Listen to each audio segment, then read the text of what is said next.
नमस्कार। ये रामायण कथा पूरी तरह से श्रीमद् वाल्मीकि रामायण के ऊपर आधारित है। यदि आप इसका निरंतर श्रवण करते रहना चाहते हैं तो इस चैनल को सब्सक्राइब ज़रूर कर लें और आगे आने वाले सभी पॉडकास्ट के नोटिफिकेशन के लिए बेल आइकन को भी ज़रूर से प्रेस कर दें।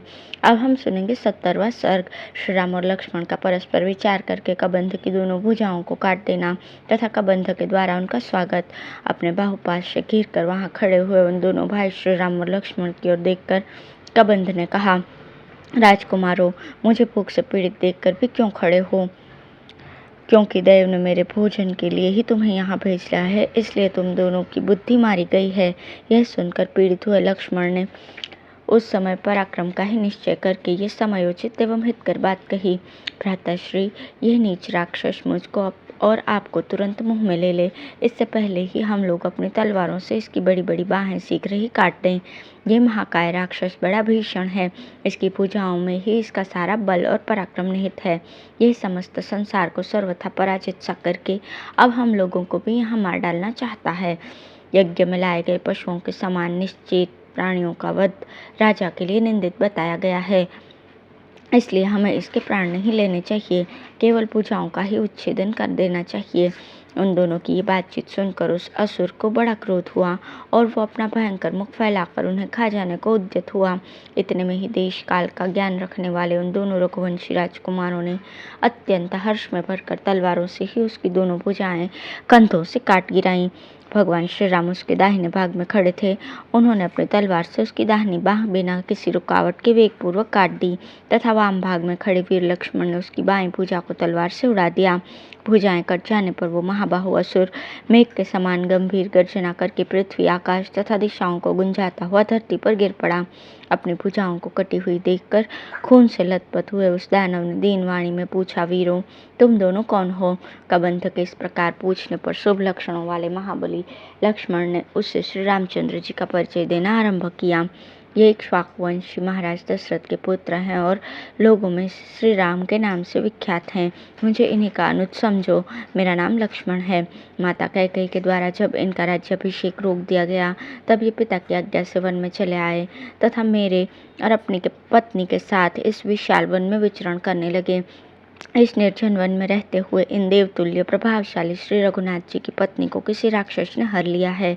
उन्हीं का पता लगाने की इच्छा से हम लोग यहाँ आए हैं। तुम कौन हो और कबंध के समान रूप धारण करके क्यों इस वन में पड़े हो?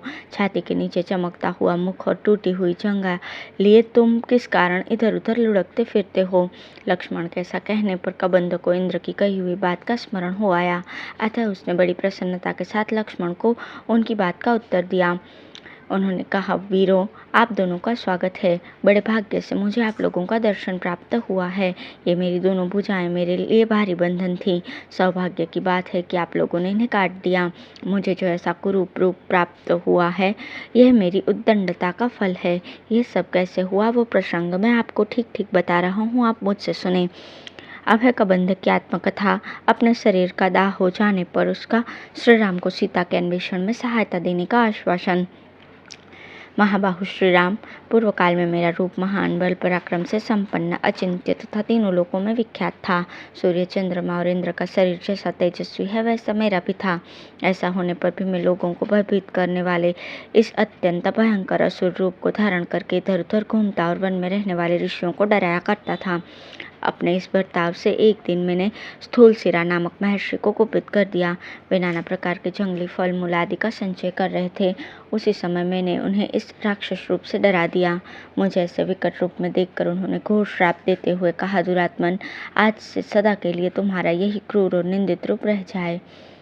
यह सुनकर मैंने उन कुपित महर्षि से प्रार्थना की, भगवान, आप इस अभिशाप जनित शाप का अंत कर दीजिए। तब उन्होंने इस प्रकार कहा, जब श्री राम तुम्हारी दोनों भुजाएं काटकर तुम्हें निर्जन वन में जलाएंगे तब तुम पुनः अपने उसी परम उत्तम सुंदर और शोभा संपन्न रूप को प्राप्त कर लोगे। लक्ष्मण, इस प्रकार तुम मुझे एक दुराचारी दानव समझो। मेरा जो ये रूप है यह समरांगण में इंद्र के क्रोध से प्राप्त हुआ है। मैंने पूर्व काल में राक्षस होने के पश्चात घोर तपस्या करके पितामह ब्रह्मा जी को संतुष्ट किया और उन्होंने मुझे दीर्घजीवी होने का वर दिया।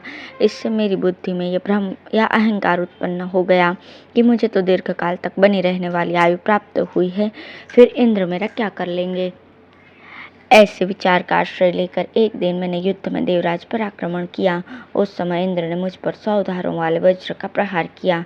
उनके छोड़े हुए उस वज्र से मेरी जांघें और मस्तक मेरे ही शरीर में घुस गए। मैंने बहुत प्रार्थना की, इसलिए उन्होंने मुझे यमलोक नहीं पठाया और कहा, पितामह ब्रह्मा जी ने जो तुम्हें दीर्घजीवी होने के लिए वरदान दिया है वो सत्य हो। तब मैंने कहा, देवराज, आपने अपने वज्र की मार से मेरी जांघें, मस्तक और मुंह सभी तोड़ दिए। अब मैं कैसे आहार ग्रहण करूंगा और निराहार रहकर किस प्रकार सुदीर्घ काल तक जीवित रह सकूंगा। मेरा ऐसा कहने पर इंद्र ने मेरी भुजाएं 1-1 योजन लंबी कर दी एवं तत्काल ही मेरे पेट में तीखे दाढ़ों वाला एक मुख बना दिया। इस प्रकार मैं विशाल भुजाओं द्वारा वन में रहने वाले सिंह, चीते, हरिण, बाघ आदि जंतुओं को सब ओर से समेट कर खाया करता था। इंद्र ने मुझे यह भी बतला दिया था कि जब लक्ष्मण सहित श्री राम तुम्हारी भुजाएं काट देंगे उस समय तुम स्वर्ग में जाओगे। राज शिरोमणि, इस शरीर से इस वन के भीतर में जो जो वस्तुएं देखता हूँ वो सब ग्रहण कर लेना मुझे उचित लगता है। इंद्र तथा मुनि के कथनानुसार मुझे ये विश्वास था कि एक दिन श्री राम अवश्य मेरी पकड़ में आ जाएंगे। इस विचार को सामने रखकर मैं इस शरीर को त्याग देने के लिए प्रयत्नशील था। अवश्य ही आप श्री राम हैं, आपका कल्याण हो। मैं आपके सिवा दूसरे किसी से नहीं मारा जा सकता था। यह बात महर्षि ने उचित ही कही थी। आप दोनों जब अग्नि के द्वारा मेरा दाह संस्कार कर देंगे उस समय मैं आपकी बौद्धिक सहायता करूंगा। आप दोनों के लिए एक अच्छे मित्र का पता बताऊंगा।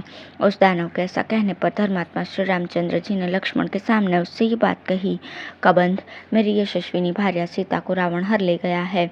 उस समय मैं अपने भाई लक्ष्मण के साथ सुखपूर्वक जनस्थान के बाहर चला गया था। मैं उस राक्षस का नाम मात्र जानता हूँ, उसकी शक्ल सूरत से परिचित नहीं। वो कहाँ रहता है, उसका कैसा प्रभाव है, इस बात से हम लोग सर्वथा अनभिज्ञ हैं। इस समय सीता का शोक हमें बड़ी पीड़ा दे रहा है। हम असहाय होकर इसी प्रकार सब और दौड़ रहे हैं। तुम हमारे ऊपर समुचित करुणा करने के लिए इस विषय में हमारा कुछ उपकार करो। फिर हम लोग हाथियों द्वारा तोड़े गए सूखे काठ लाकर स्वयं खोदे हुए एक बहुत बड़े गड्ढे में तुम्हारे शरीर को रख कर जला देंगे। अतः अब तुम हमें सीता का पता बताओ। इस समय वो कहाँ है तथा उसे कौन कहाँ ले गया। यदि ये ठीक ठीक जानते हो तो सीता का समाचार बताकर हमारा अत्यंत कल्याण करो। श्री रामचंद्र जी के ऐसा कहने पर बातचीत में कुशल उस दानव ने उन प्रवचन पटु श्री रघुनाथ जी से इस प्रकार परम उत्तम बात कही, श्री राम, इस समय मुझे दिव्य ज्ञान नहीं, इसलिए मैं मिथिलेश कुमारी के विषय में कुछ भी नहीं जानता। जब मेरे इस शरीर का दाह हो जाएगा तब मैं अपने पूर्व स्वरूप को प्राप्त होकर किसी ऐसे व्यक्ति का पता बता सकूंगा जो सीता के विषय में आपको कुछ बताएगा तथा जो उस उत्कृष्ट राक्षस को भी जानता होगा। ऐसे पुरुष को आपको परिचय दूंगा।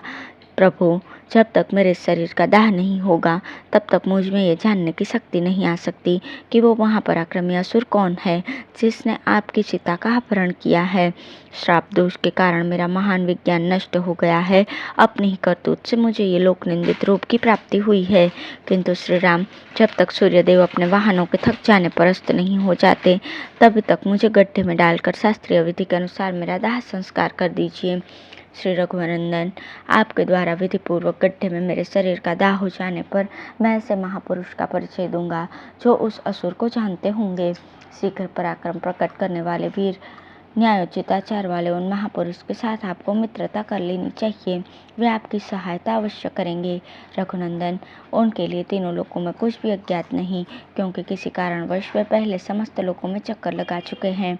इस प्रकार श्री वाल्मीकि निर्मित रामायण आदि काव्य के अरण्य कांड में 71वां सर्ग पूर्ण हुआ। धन्यवाद।